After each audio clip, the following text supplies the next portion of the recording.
Hi Leo, this is Lada from astrolada.com with your monthly horoscope for March 2019.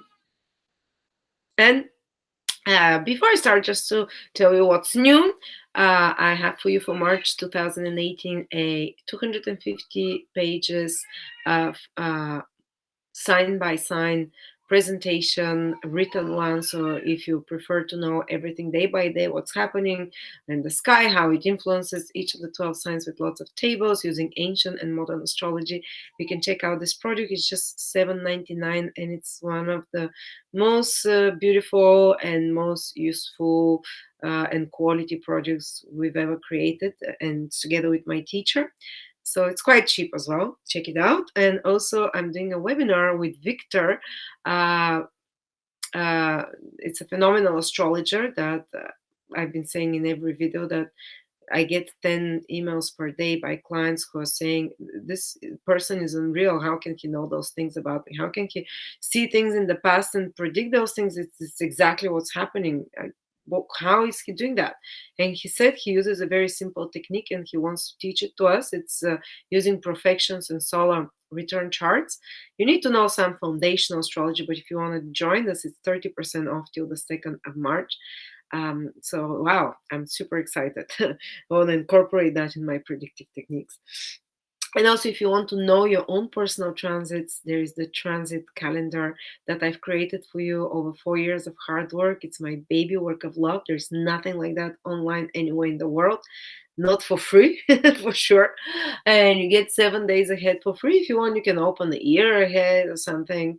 But we have 16,000 users, and only one or two have asked not to unsubscribe. All the others are just raving that they're using it daily. So do I, and sometimes it annoys me how astrology can be so correct, but it's only personal for you. No one else in the world will have the same transit, and it's constantly being updated. People are making comments. I'm constantly, as I know more and more about transits, updating it, making it. It's a living, breathing organism in this transit calendar. So check it out. All right, let's see, Leos, what's happening. Mercury is going retrograde in your eighth house together with Neptune, and it's going to square Jupiter in your fifth house. So there is a chance of making more mistakes, especially if you're filling out your taxes there, or if you're filling documents about custody of children, because eighth house is about alimonies, inheritances, insurances, wills. Just be more careful if you're doing such things, because you might have to redo them again, or there might be something that there was a missed point, or you might have to focus on, for example, that you've made some mistakes in your taxes and you have to redo them, or maybe something in an inheritance now comes back and about inheritance, and you have to renegotiate or do certain things, or if you're in a battle court for alimony for money that's owed to you by clients, or by something might have missing documents, miscommunications, such things you have to be a bit more careful about. Mm.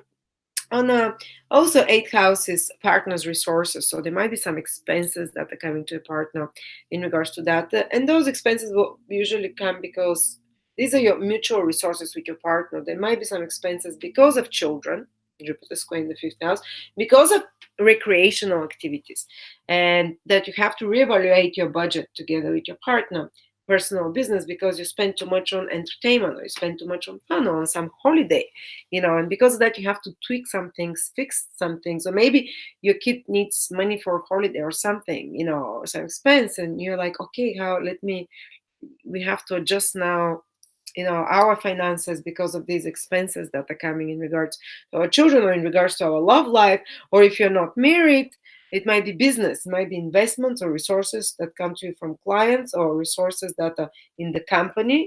It's like if you have a company, the company has its resources that you have to spend in regards to some creative project. Maybe you're updating a website, or maybe you want more students, fifth house, maybe you want more entertaining value to the company, or whatever. There is some expense that's coming there because of some ideas, and that you might not have factored exactly how expensive it would be, so you need to do readjustments there and to align things a bit better. So basically, some expenses coming because of some investment, because all of those things that I said, Another thing is that eighth house is your mutual, your or that we talk about the mutual thing, the mutual resources. It's um, gee, well, I think I mentioned everything.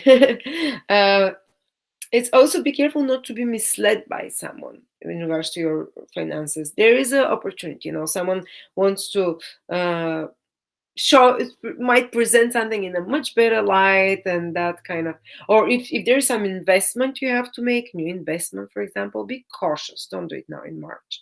They can be certain underwater stones that you're not aware of, or that they're promising you too much, that it's not necessarily a pyramid scheme, but they might promise, the promise that they do, they might be too good to be true in regards to your investments.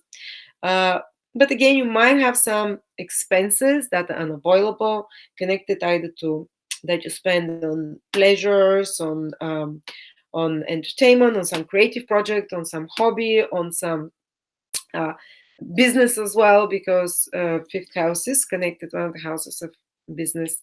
Uh, and yeah, so and sometimes in some extreme cases, if you have some investments in something, or if you're doing some gambling, there can be some losses with this position. Or in some extreme cases is that uh, some investments that your partner, so his finances that he does, can create certain expenses. Mm. Or if you're doing some kind of but it might not be the most negative things if you have to spend in regards to something to do with your business or work or mutual resources that you have in the company, because actually Mercury is receiving some very supporting influences, Mercury in Pisces, from uh, Mars here in your 10th house and from Saturn in your 6th house. So even if you have some expenses, Mercury in the 8th house, those two planets are helping. So even those expenses actually can help your career. They can help some work project, or some authority figure can help you if there's some confusion, all those things that we talked about, or some, you can ask a parent figure for support, for example, or even a loan of some sort. Six houses loans can help with that. Say remortgaging a loan with a partner is something can happen now in March. You know, uh, re replanning six houses to uh, plan to make more efficient and more conservative as well, because Saturn is there. Your resources and your finances together with a partner, or in some way as well. But ultimately, I think even if you have to do all those things, they'll have a good influence on your career. They'll have a good influence on your work as well. Uh, Despite of that, so some expenses are necessary.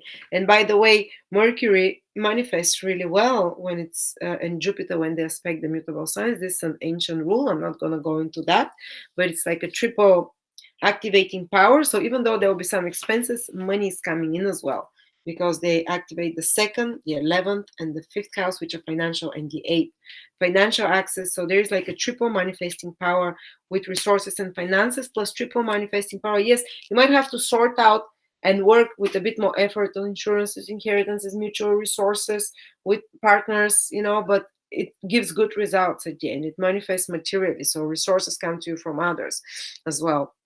Also, gains, financial gains, 11th house, and more luck as well comes to you. And money, and you can gain things that you consider valuable and attractive as well. You can have, but because Mercury is retrograde and doing the square with Neptune and Jupiter, some things might not be exactly like you expected when it comes, especially to more financial matters. And you might also be revisiting some old secrets. Mercury retrograde in the 8th house, you might be revisiting and talking about some secret or more intimate matters that are coming to the surface that you have to address. You might find out something that's been happening behind the scenes for some time, and you have to address it. And what's helping you, if you don't want these things to blow out of proportion and affect negatively your romantic relationship and love life, Jupiter square the 5th house, and you have to basically, uh, how do I say, you have to integrate the Saturn and Mars, which are making the good aspects to Mercury. And that means like, where is that? Mars, Saturn in the sixth house. Remedial measures. We'll talk about, yeah, remedial measures. That's the sixth house. Maybe even some kind of, I don't know, I can't think on the top of my head now how exactly it might manifest Mars from the 10th house. Your work, getting involved with your work and using your reputation can help kind of smooth things a little bit there. If there's some secrets that come to the surface, involving an authority on all the figure to help, involving also a more experienced person, Saturn, to help as well. This is another way. Uh, so yeah, but still, don't take big financial risk this month. Re-examine, re-evaluate something, readjust something, especially when it's connected to your resources and other people's resources. And even if there are some expenses, be careful, but they can ultimately be like a good investment as well. And on another level, Venus is going to be in your seventh house, Leo. So that's fantastic. What's helping you this month and what's giving you pleasure is your love life, your partner. Your partner can be more agreeable, more likable. Uh, you attract more attractive people around you, more females maybe around you, or more. You can receive. You can kind of approach people with more. They can be improvement of a relationship. It can be a business relationship, for example. You can attract more agreeable and kind clients, so they can be even they can go on good and important dates, for example, this month. And you can be able to have more romance and more um, pleasures with your partner as well. And if you're planning also some social event, Venus in the sixth house is good for that. Uh, and if you're planning something to do with it, you can have good positive ease developing ahead to collaborate with people on some project, to work with people. You'll get along well with them, even though you usually like to be the leader, but now you're more agreeable. And the same reason, because you're more agreeable, your vibration is gentler, you're more likely also to have easier and attract even some kind of a relationship. So there's some, Venus will help smooth those things over. And Mars is in your 10th house, Leos. So it makes you very active in regards to your career. This month, go ahead, forge forward. You can be very active, proactive. You take the initiatives in regards to career, but there can also be some powerful authority figures that are making some demands on you and pushing you. But as I said, they are also helping you, those authority figures, with some complicated situation in some way. And at the same time, you can, if you have some new goals, you can go after them. Mars in the 10th house, especially career goals, Mars in the 10th house is extremely ambitious when it transits there. It makes you more ambitious. It makes you want to uh, go, and manifest and go after, whether it's a promotion, of some sort, or you can be very productive and very get a lot done in regards to some goals, in regards to some your career of some sort. This is very strong Mars when it transits the 10th house. uh, so very happening month, as you can see. Interesting. And yeah, that's what I have for you. We went through the most important planets. Just a bit more careful with this Mercury retrograde in this eighth house, of everything that we talked about. uh, Otherwise, there is a lot of strong positions for you with Mars and Venus in angles for your career and for personal relationships as well. So thank you so much. But if you want to know your own personal transits, not like this general prediction, check out the links below and register for the personal transit calendar, and see them day by day with lots of text, with lots of information, guys. And yeah, that's my gift for you. Thank you.